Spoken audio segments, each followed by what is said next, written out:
Boa noite para vocês. É uma alegria muito grande a gente participar das comemorações do aniversário da casa, sabendo que Barretos é uma das cidades que tem as casas espíritas mais idosas, mais ativas do estado de São Paulo. Quando nós observamos a história da formação dos centros espíritas no Brasil, nós vamos ver que eles começaram por onde havia naturalmente uma maior concentração de povos, de pessoas. Então, o primeiro começou na Bahia, com Luiz Olímpio Teles de Menezes, que fundou o Grupo Familiar de Espiritismo. Ele era tão influente, este grupo, no Brasil, que fez com que um jornal surgisse para dar notícias do Espiritismo no Brasil. Isso no século XIX, muito próximo de 1865, 1866, quando, na França, Allan Kardec soube do funcionamento desse grupo. E eles se correspondiam, Luiz Olímpio e Allan Kardec se correspondiam dando notícias, um enviando livros para o outro, um dando notícias do espiritismo no Brasil. E os biógrafos de Kardec dizem que quando ele desencarnou, em 1869, a 31 de março, ele estava aprendendo português para se comunicar em português com Luiz Olímpio Teles de Menezes. O que significa que realmente o Brasil foi um dos pioneiros na formação de casas espíritas. Depois nós temos um pouco de casas surgindo no Rio de Janeiro, porque naturalmente era a capital do Império. E depois surgiu no estado de São Paulo uma linha de sociedades que foram se formando ao longo da ferrovia. Quando a ferrovia cruzou o estado de São Paulo e veio em direção ao Nordeste, nós tivemos cidades importantes como São Carlos, como Franca, como Araraquara, como Bebedouro aqui, e Barretos, que tiveram, em função do seu desenvolvimento, algumas casas centenárias, que até hoje permanecem, como é o caso da 25 de dezembro. Permanecem em atividade, estão entre as casas mais antigas do Brasil e ainda permanecem em atividade. É o caso, por exemplo, do Calvário ao Céu, em Bebedouro. Significa que, ao longo dessa linha de desenvolvimento e ao longo dos eixos que se formaram nas cidades, surgiram novas casas. E o Bezerra de Menezes é uma dessas casas que naturalmente faz com que a gente fique muito feliz em poder participar dela. É uma casa completamente afeita aos princípios kardecianos, é uma casa respeitável, tem uma herança imponente no espiritismo no estado de São Paulo, em Barretos particularmente. Então é algo que a gente se sente honrado e feliz em poder participar de uma comemoração como essa. Quando a gente fala dessas casas espíritas, a primeira coisa que a gente observa é o seguinte: o que a casa espírita tem de importância para nós? Qual é o papel da casa espírita na nossa vida? O que ela promove? Essa é a pergunta que a gente tem que fazer. Caso contrário, nós vamos mudar de casa, mas não vamos mudar de hábitos. a gente vai sair da missa da igreja e vai para a missa do centro. Ou seja, frequentar simplesmente por uma obrigação religiosa. A função da casa espírita não é essa. A função da casa espírita é muito maior, porque é a da transformação do indivíduo. Vejam que eu não disse sociedade. É a da transformação do indivíduo, da pessoa que frequenta a casa espírita. Quando a gente observa isso, a gente está fundamentado naquilo que Kardec disse quando ele percebeu qual era o papel do espiritismo na sociedade. Ele disse que o papel do espiritismo é fazer a revolução social. Ou seja, quando se fala numa revolução, se pretende movimentar alguma coisa. Revolver significa mudar aquilo que está embaixo, vai para cima. Todo mundo aqui já fez massa de bolo, não já? Pão. O que precisa fazer para o pão crescer? Não só. Tem que ter o fermento, mas tem que fazer com que o fermento se incorpore à farinha. Caso contrário, ele não cresce, vira um pão ázimo, que é aquele pão duro, né? Que não tem nenhum arzinho dentro. O fermento faz isso, mas se você não sovar, se você não mudar, não revolver, não fizer uma revolução entre a farinha e o fermento, não vai crescer a massa, não vai levedar. Jesus disse para a gente que nós somos o fermento do mundo. Vocês se lembram dessa passagem? Né? Vós sois o sal da terra, vós sois o fermento, mas se o fermento não fermentar, para que há de servir? A casa espírita é a casa onde nós iremos cumprir o nosso papel social com a nossa transformação. É importantíssimo a gente entender isso. Não é aqui que a gente vai mudar o mundo. Nós vamos nos mudar. Nós vamos fazer com que os ensinamentos espíritas trabalhem para que a gente seja uma pessoa mais feliz. Olha a proposta. Não é para que a gente seja um exímio conhecedor de espiritismo. Não é para que a gente saiba da vida de Jesus integralmente, vírgula, os pontos que ele foi, com quem que ele disse, o que ele falou. Não é para isso. A casa espírita funciona para que a gente seja mais feliz e mais saudável, para que a gente tenha mais saúde. Por quê? Porque, naturalmente, a proposta que Kardec faz para a doutrina espírita surgiu nas reuniões mediúnicas que ele frequentou, naquilo que a gente chama das casas espíritas iniciais, que foram aquelas casas que ele frequentou em Paris, como a casa do Sr. Baudin, como a casa da senhora de Pleine Maison. Foram casas que serviram inicialmente para reuniões, onde algumas médiums, e eu vou dizer aqui para a gente entender a importância da mediunidade nesse processo, médiums de 12, 13 e 14 anos, 12 anos de idade. Hoje os nossos filhos crescem, estão lá com 20, falam assim, qualquer dia você precisa desenvolver mediunidade, precisa ir no centro. Já passou da hora, né?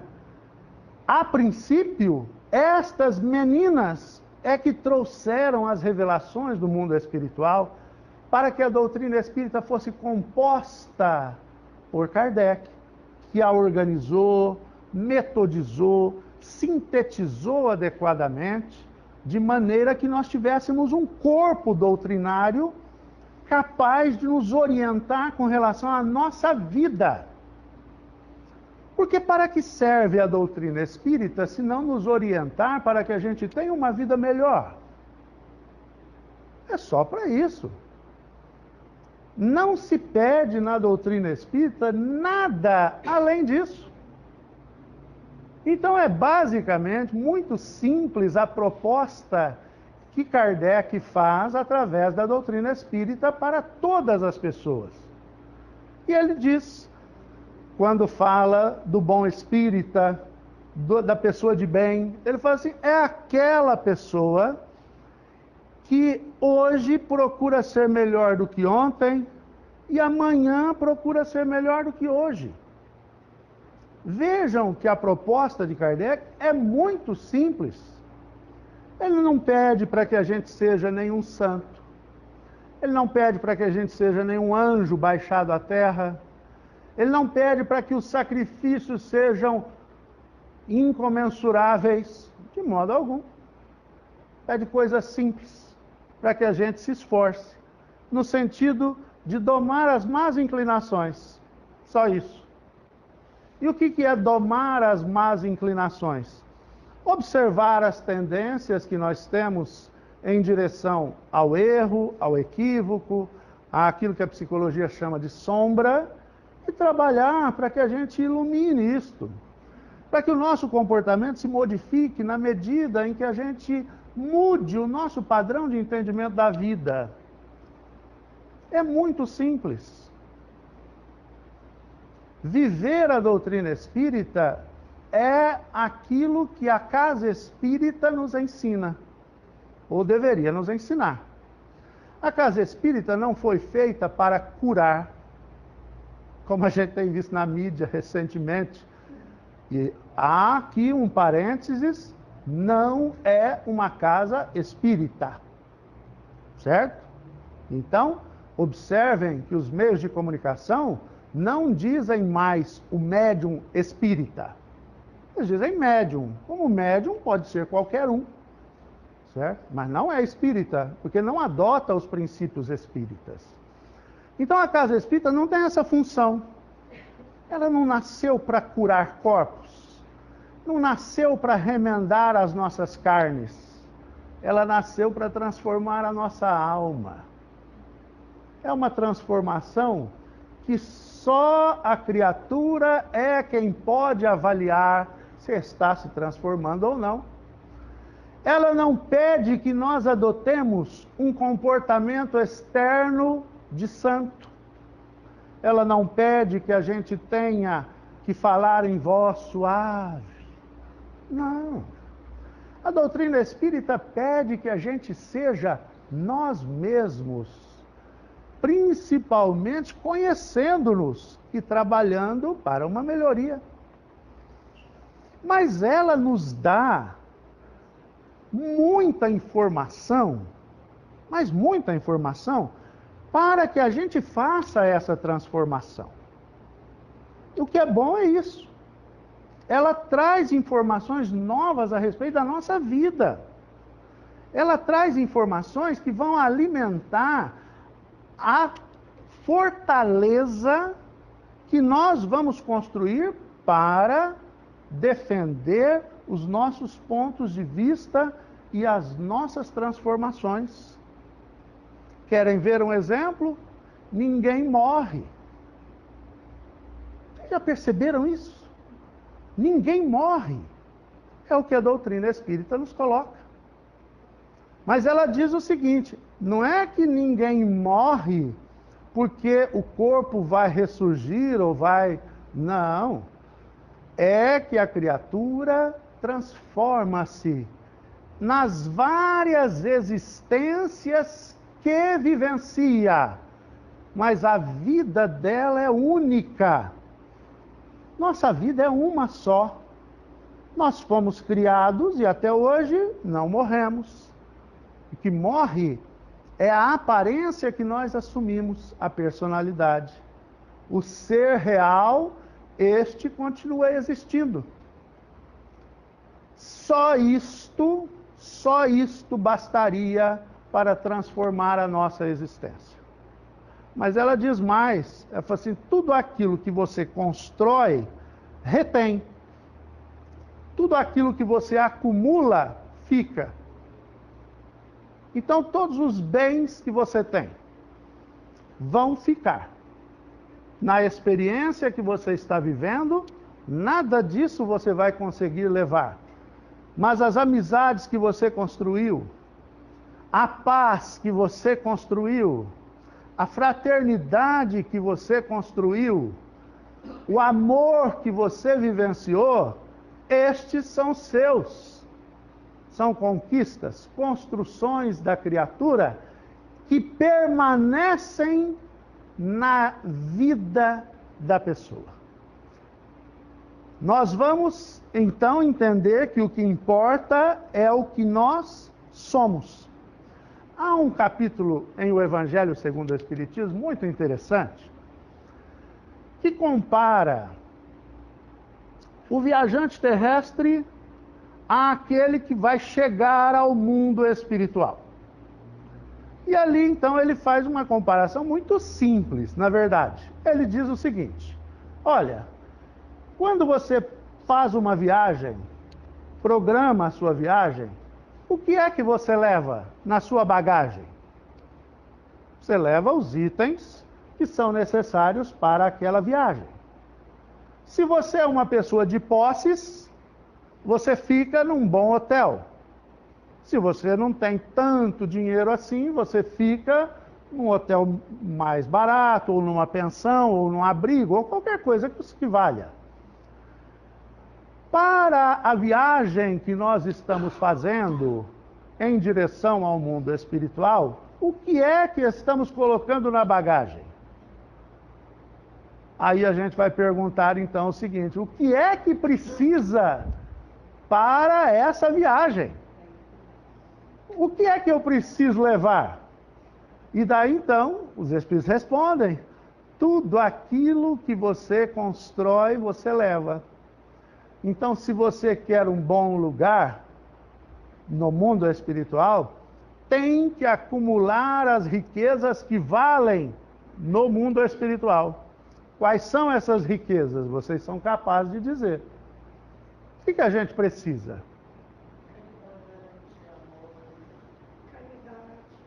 Caridade, amor. Vamos refletir um pouco sobre a caridade. É preciso fazer caridade?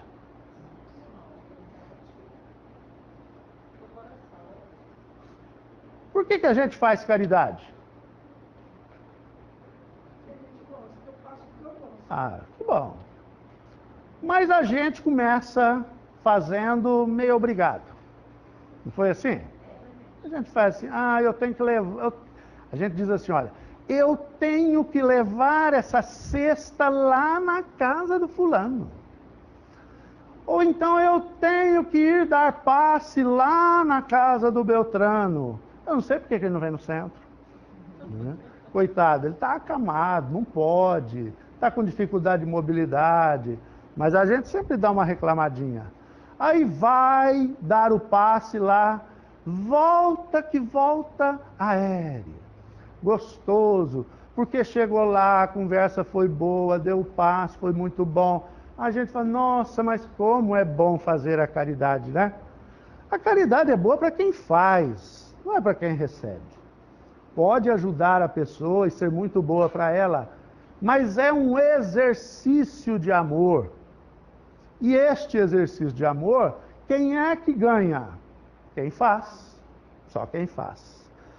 Então, a moeda que nós vamos utilizar no mundo espiritual é a moeda daquilo que nós construímos de bem em relação à nossa existência.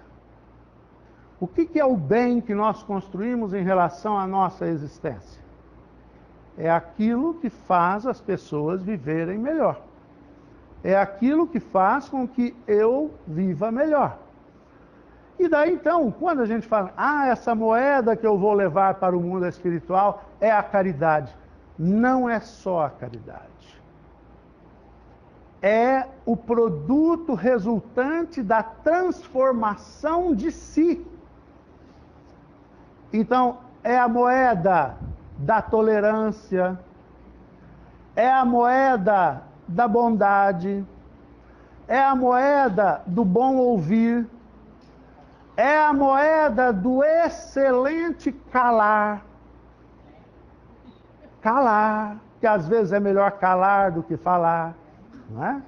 Então, quando nós começamos a fazer essa transformação, a gente começa a ter menos mágoa, a gente começa a ter menos inimizades, e daí então vai havendo uma transformação ao nosso redor, em função de entendermos que nós estamos numa viagem. Esta viagem existem pontos de parada para reabastecer. Que é aqui, não pensem que é lá. É aqui que a gente reabastece. É aqui que nós observamos aquilo que realmente nós aprendemos. A reencarnação é uma bênção. Uma bênção que o Espiritismo deu um viés evolucionista capaz de ajudar a entender o porquê que a criatura veste uma roupa densa como o corpo. E daí então, se nós estamos promovendo essa viagem, já estamos pagando. Todos vocês já estão comprando o bilhete. Sabiam disso? É? Vocês estão comprando o bilhete para onde? Hã? É uma pergunta? Para o céu?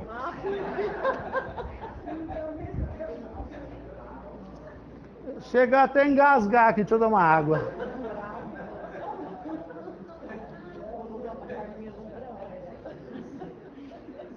Gente, é uma pergunta para a gente pôr a cabeça no travesseiro hoje e perguntar: para onde eu estou comprando a minha passagem? Para onde? E a segunda pergunta que nós precisamos fazer: quem é que eu vou encontrar?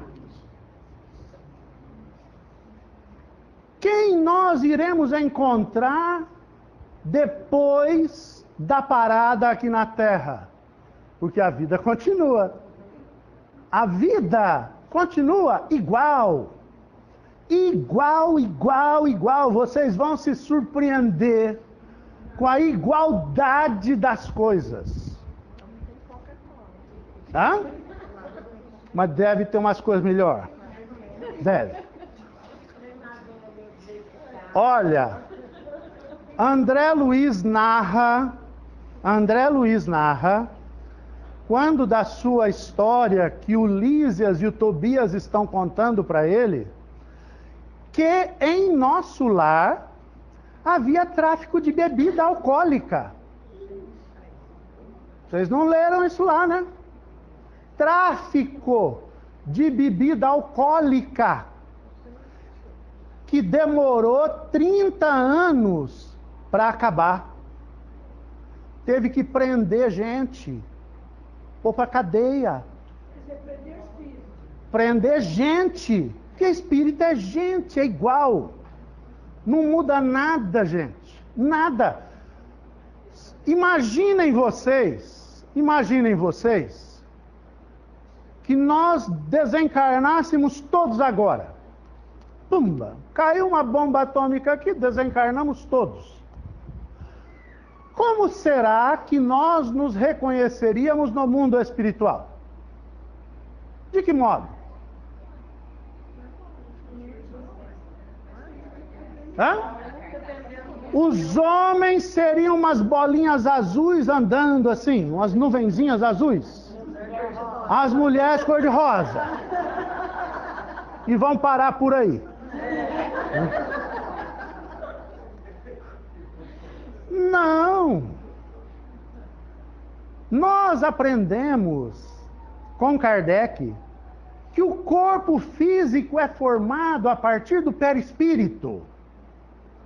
Se o corpo é o reflexo do perispírito, ao desencarnarmos, o nosso automatismo vai formar um corpo exatamente igual ao que nós tínhamos.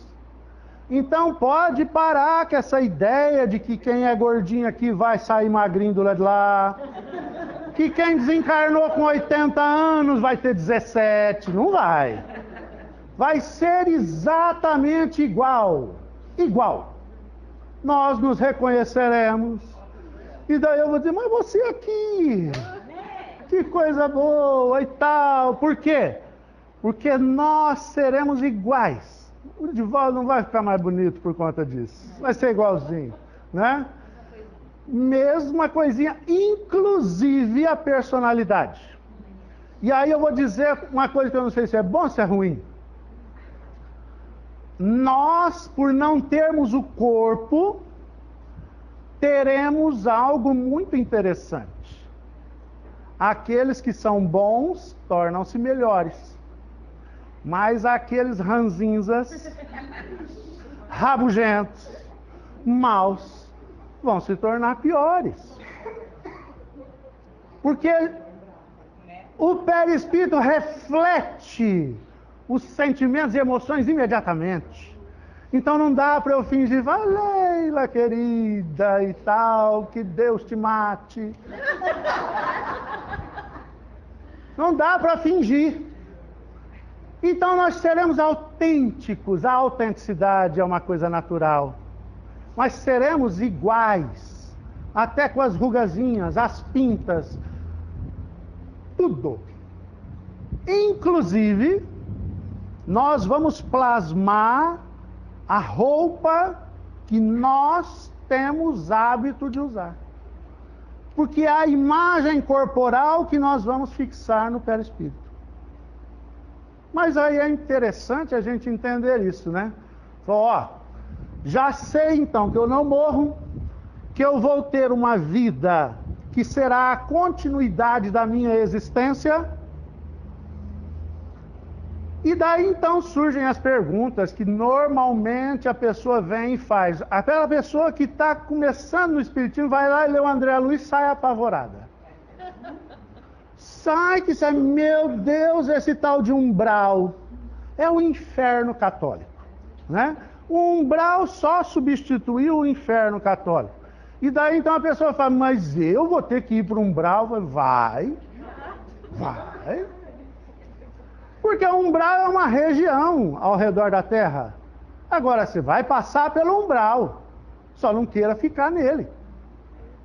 E o umbral é o resíduo do pensamento da humanidade.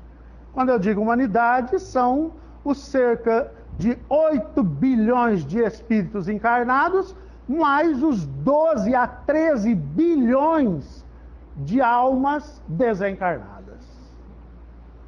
Somos então uma população que circunda a Terra de aproximadamente 20 bilhões de pessoas. Emmanuel nos diz isso no livro Roteiro, capítulo 5. Somos cerca de 20 bilhões de pessoas. Ora, então tem gente para dedéu desencarnado? Tem. Paulo de Tarso já dizia isso. Há uma multidão que nos vigia. Nada do que fazemos é oculto.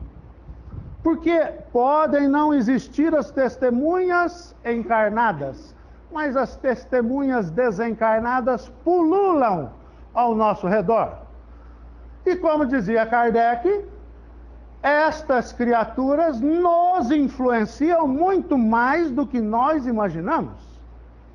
E nós também influenciamos o mundo espiritual com o nosso comportamento e os nossos pensamentos. Então surge a pergunta, para onde eu vou?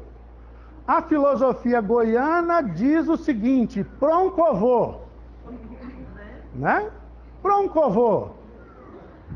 Você vai para algum lugar que você tem condições de pagar. Não tem almoço de graça. Qual é a moeda que você acumulou? Quais são os tesouros da alma que você guardou para esse trabalho? E daí então, assim, não, mas se eu for para algum lugar ruim, Será que alguém, né, algum chapolim colorado vai me salvar? Será que alguém vai me encontrar no mundo espiritual? Pode ser que sim. Depende se você tiver condições de ser socorrido, de ouvir aquele que vem em sua ajuda. Porque não tenham dúvida disso. Quando nós desencarnamos, ocorre um problema muito sério conosco. Como nós não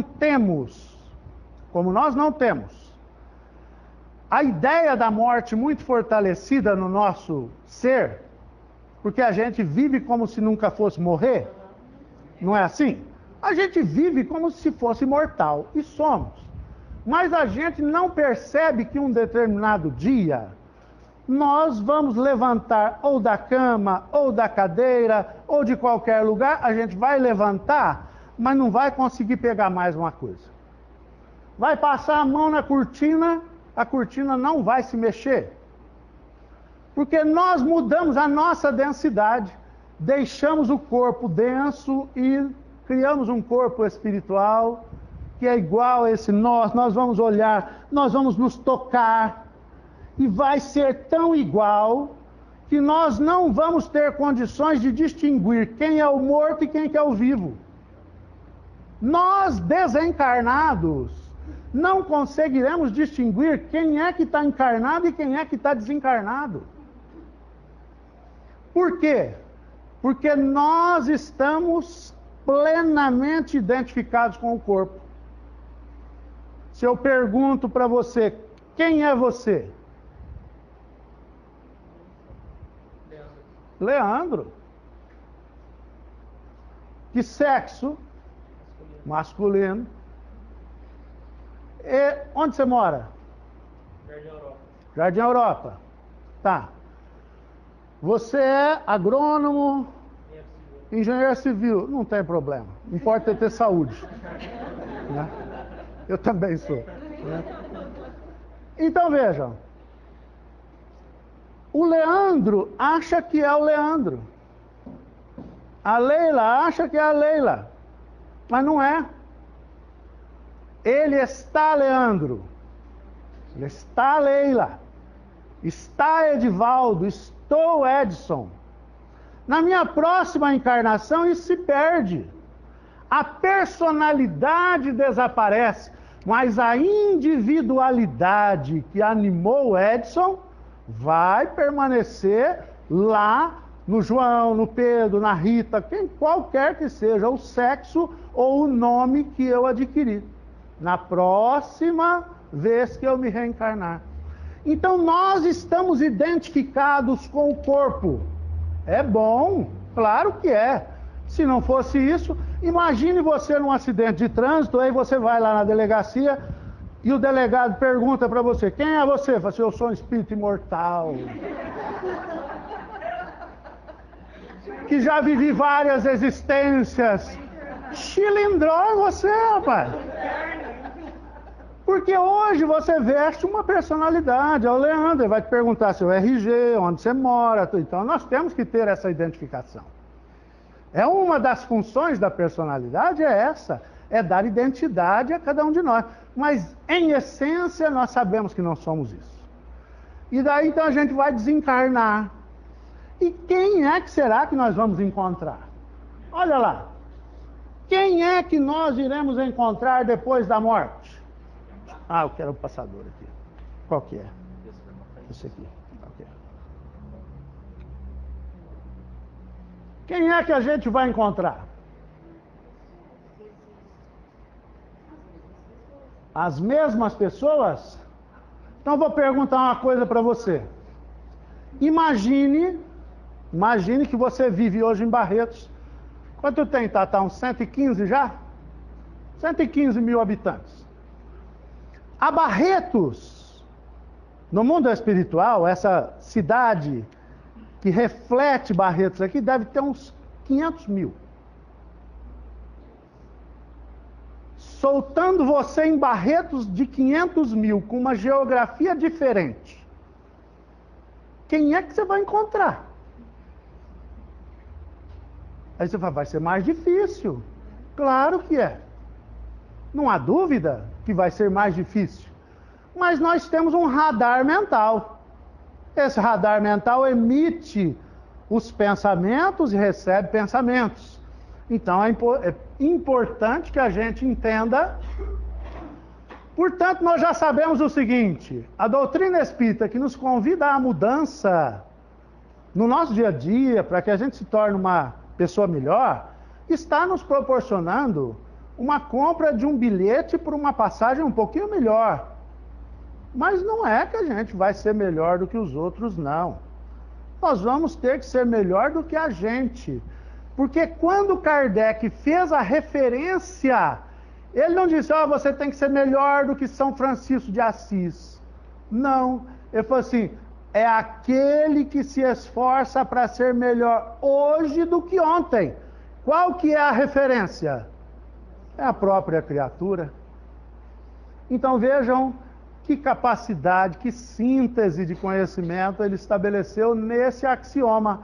Ser melhor hoje do que ontem, ser melhor amanhã do que hoje, lidando com as dificuldades e fazendo o domínio dessas dificuldades. Ele não diz que as pessoas não teriam dificuldades. Ele fala assim, é o esforço que a criatura tem em domar as más inclinações. Más inclinações, olha, André Luiz nos faz um desafio, que vocês podem tentar. Reúnam 3 ou 4 pessoas, permaneçam 10 minutos sem falar mal de alguém. Dá? Dá, lógico que dá. Tem que fazer um esforço, né, Leila? É um esforço. Má inclinação, tentar ver o defeito nos outros, criar dificuldades para os outros, tudo isso é uma inclinação ruim que nós temos na nossa personalidade. Isso tudo dá para mudar, dá. E é isso que a doutrina nos convida para que a gente faça esse trabalho. Vai. Então, a existência após a morte, onde nós vamos e quem a gente vai encontrar, depende basicamente do quê? Depende de como vivemos aqui, conforme nós estamos estabelecendo, vai. Do conhecimento que temos dessa nova fase da existência, porque na verdade é o seguinte, se você não conhece o mundo espiritual, você vai chegar num lugar que você não conhece nada. É bom a gente passear por um lugar que você não conhece nada? Não. Nós que somos mais quarta-feiras, o que a gente faz? Eu vou para uma praia tal. Hoje tem o Dr. Google, tem mapa, tem isso, tem aquilo. Você faz o seguinte, lá tem uma coisa boa, tem essa comida boa, tem que evitar isso, tem que fazer aquilo. Você vai conhecendo o lugar que você vai para a viagem. Então, conhecer. Do tipo de morte que vai nos acontecer. E aí a gente tem que rezar para morrer de forma natural e bem devagar. É assim, Porque se a gente morrer de uma vez, numa morte violenta, por exemplo, como aconteceu, né, com muitas pessoas que a gente conhece, tá aqui, de repente, um infarto, pumba, morreu. A criatura tem dificuldades em entender o que está acontecendo. Agora, se você vai morrendo um pouco mais lentamente, aí dá para entender que o gato subiu no telhado, né? O gato subiu no telhado, o telhado estava quente, o gato começou a pular, caiu, morreu. Aí quando você está assim, a pessoa chega e fala, minha avó subiu no telhado. O telhado estava quente, ela começou a pular, morreu. Então vamos. Se for morte natural, melhor. Morte violenta, mais difícil um pouco. Tá? Vamos lá. Suicídio, então, nem pensar. Né? Porque aí a criatura vai amargar horrores em função da não desvinculação automática do corpo. Aí é difícil. Mas deixo para vocês lá o Memórias de um Suicida para vocês assistirem. Pode passar que agora nós estamos mais rápido. Como será a nossa apresentação? Já disse, cada um vai ser igual, né? Vai ter um corpo igual. Morreu com 80, vai aparentar 80, não vai aparentar 15. E aí a dificuldade é o seguinte: nós estaremos conscientes de que morremos? Depende do quê? Não é nada disso. Não. Você pensa sobre a morte? Às vezes, então está lascada. Se você pensa às vezes na morte, meu Deus do céu, nós temos que pensar o seguinte: se eu morrer hoje, o que eu vou fazer? Como nada?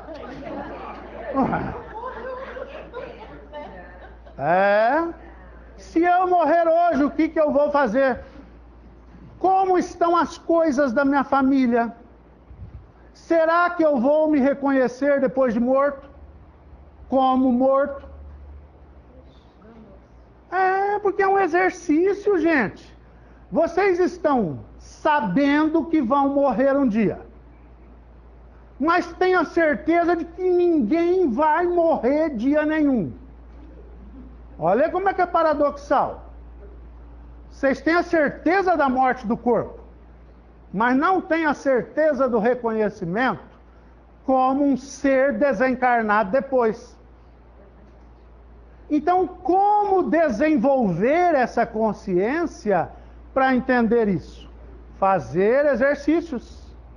E se eu desencarnar? A Joana de Ângeles, para o Divaldo, ela deu algumas dicas que nós podemos aproveitar, nós não somos bobos. Como é que ela deu a dica? Ela falou assim: olha, se algum dia você levantar e tiver dúvida se morreu ou não, vá até a cortina e passe a mão na cortina.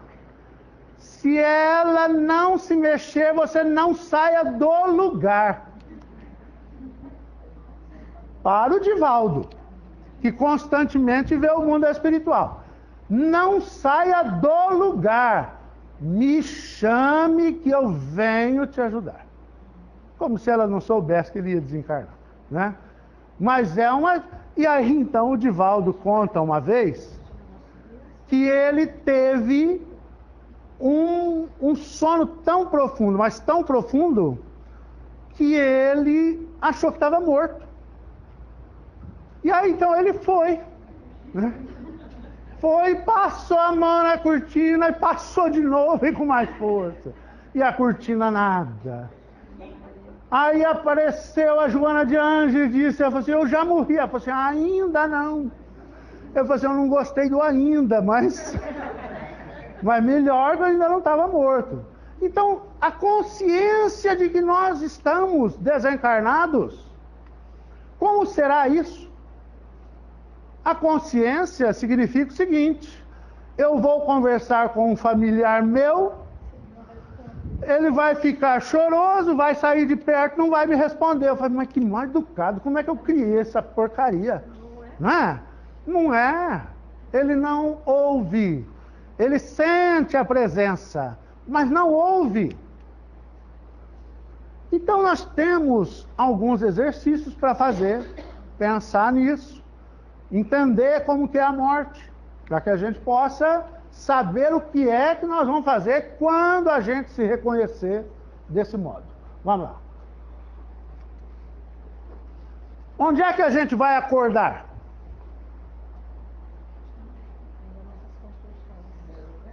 Toda morte produz uma perda da consciência. É natural. Você vai perder a consciência e vai recobrar a consciência. E vai ter que dar conta de saber onde é que você está. É a segunda parte da filosofia goiana. Onkotô. Né? Onde eu estou? Quer dizer, onde é que eu estou? O que eu tenho que fazer? E aí as pessoas falam assim, mas eu não quero acordar num lugar ruim, não. Fala assim, para onde é que você comprou a passagem? Para onde? Nós sabemos que aqui é uma cópia imperfeita do mundo espiritual, no dizer dos espíritos. Quando eles disseram a sociedade terrestre é uma cópia imperfeita da sociedade espiritual. Então imaginem vocês que nós não vamos acordar num lugar cheio de nuvens, né? Aquela coisa azul, os anjos tocando cítaras, que deve ser chato escutar aquilo o tempo todo, né? Mas nós vamos acordar num forféu de gente. Ou nós vamos acordar num hospital, ou vamos acordar na casa de alguém, ou vamos acordar na nossa casa. Aí imaginem vocês acordando na casa de vocês, aquele monte de gente chorando, né? Porque pode acordar rápido. Um monte de gente chorando, todo mundo deixando a casa, para onde vocês vão? Ninguém fala nada e você fica em casa. Aí todo mundo volta chorando, falei, ele era um bom pai. Aqui, estou aqui ainda, não é? Onde a gente vai acordar? No umbral? É? Mas e se eu disser para você que você já vive no umbral? Também. O umbral começa na superfície da Terra e se estende alguns quilômetros em direção ao raio da Terra, certo? Então todos nós passaremos por ali. Se a gente acordar no umbral, vai ser meio complicado. Que bom! É a passagem que você compra e quando passa pela zona de turbulência você está dormindo, que delícia. Não sofre nem com a turbulência. Olha aí, dá para apagar um pouquinho essa luz aqui só para vocês verem uma coisa interessante? Melhorou? O que é aí? Não. Eu viajei para o umbral e tirei essa foto lá. Não parece? Hã? Parece, olha lá. A desorganização completa. Vocês gostariam de morar aí? Não. Tem muita gente que mora por muitas questões. Mas nós nos esforçamos para morar num lugar diferente. Contratamos um engenheiro, faz uma casinha melhor para mim, né? Olha só, pode passar. André Luiz acordou no umbral. Sabe o que ele está comendo? Ele está comendo capim. Planta. Uma planta que ele dizia que dava-se nos pântanos, que ele arrancava e comia, chupando a terra. Olha aí. Olha o Manuel Bandeira. Isso não é de hoje que essa situação acontece. Olha que poesia linda, mas ao mesmo tempo de uma tristeza infinita. Vi ontem um bicho na imundície do pátio, catando comida entre os detritos. Quando achava alguma coisa, não examinava nem cheirava. Engolia com voracidade. O bicho não era um cão, não era um gato, não era um rato. O bicho, meu Deus, era um homem. Essa poesia do Manuel Bandeira retrata fielmente algumas partes do mundo espiritual e da Terra. Aqui é uma cópia imperfeita do que existe lá. Pode passar. Vejam. Pode ir.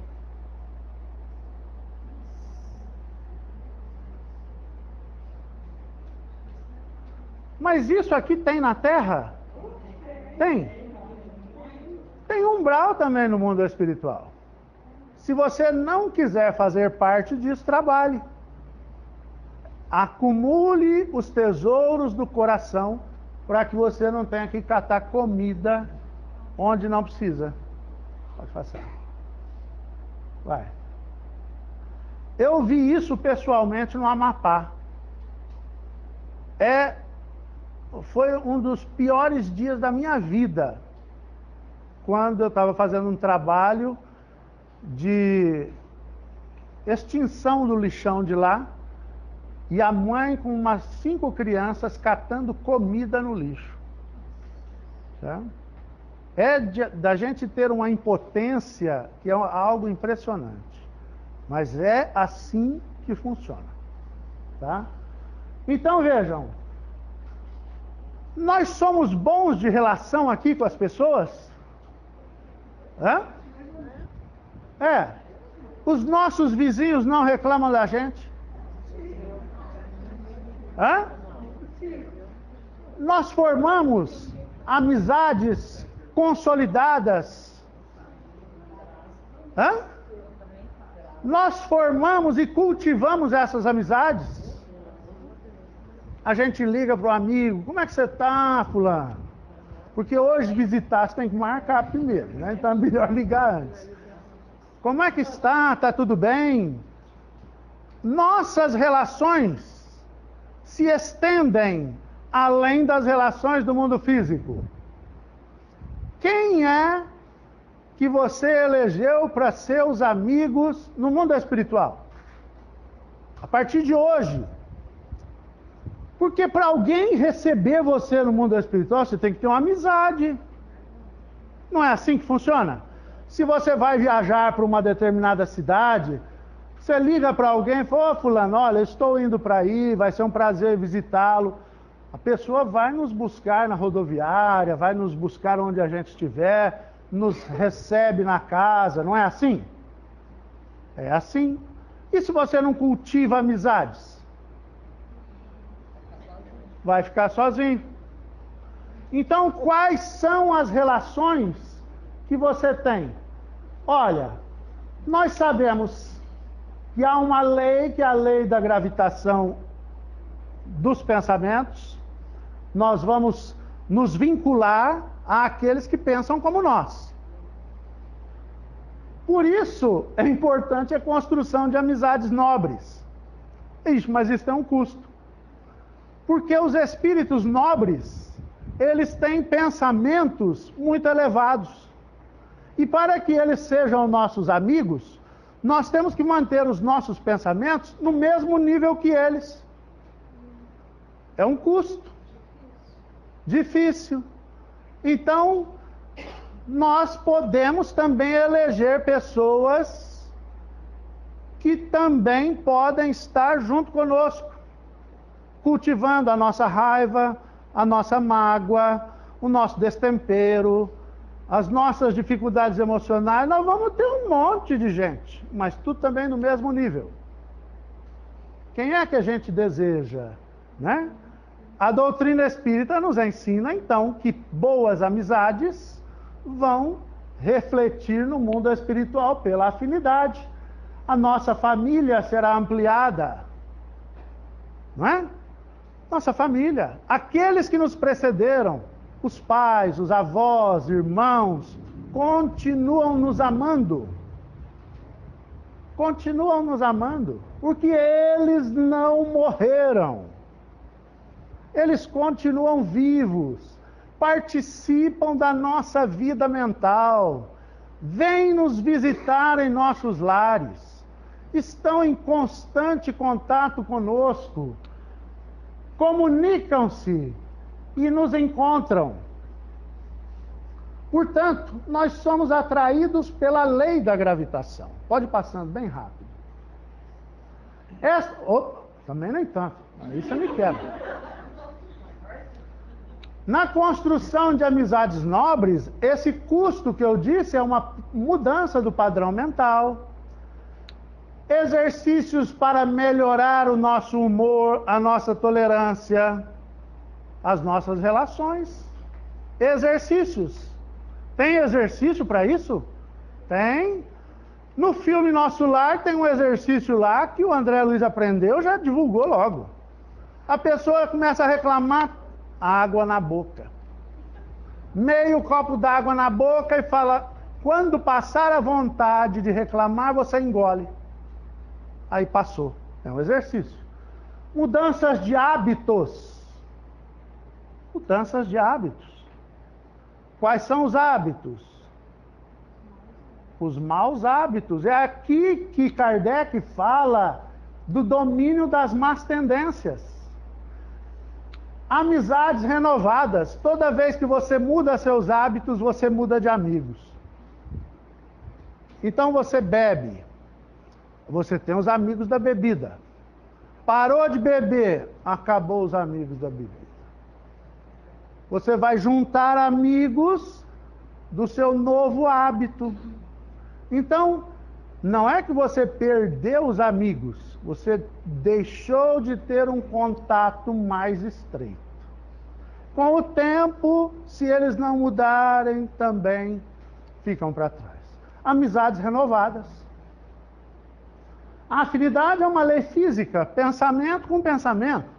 Eu costumo resumir isso naquele ditado que minha mãe dizia: meu filho, com quem que você está andando? Porque é lé com lé, cré com cré, hein? Não é assim que ela falava desse jeito? Ó, é lé com lé, cré com cré. Ou seja, vamos lá. Família ampliada. Meus avós, meu pai, minha mãe, tenho contato sempre com eles. Por quê? Porque a minha família não morreu. Separou-se por uma questão de frequência. Mas é possível comunicar-se com eles? Claro. A reunião mediúnica está aí para isso. É uma janela que se abre para o mundo espiritual.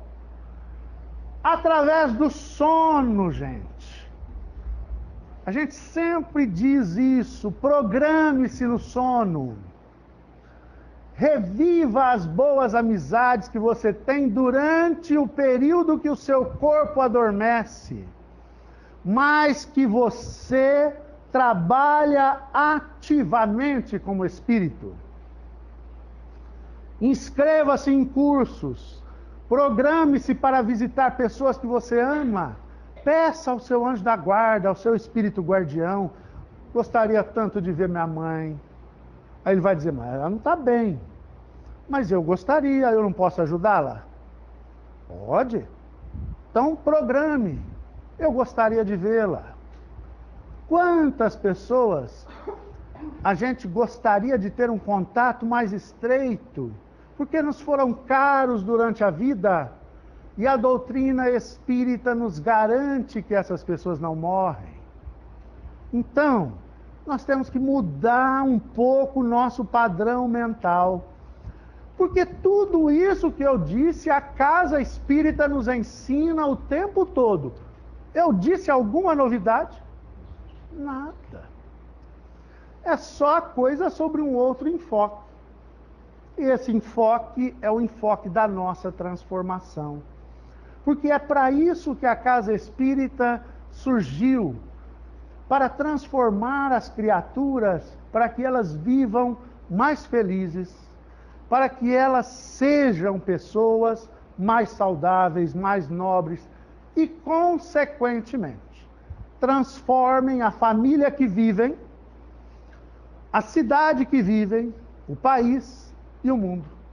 É assim que vai surgir essa revolução social que Kardec previu através das ideias espíritas que vão ser divulgadas mundo afora, e o que a gente vê hoje é que isso está acontecendo a todo instante, e que vai fazer com que a gente seja mais feliz.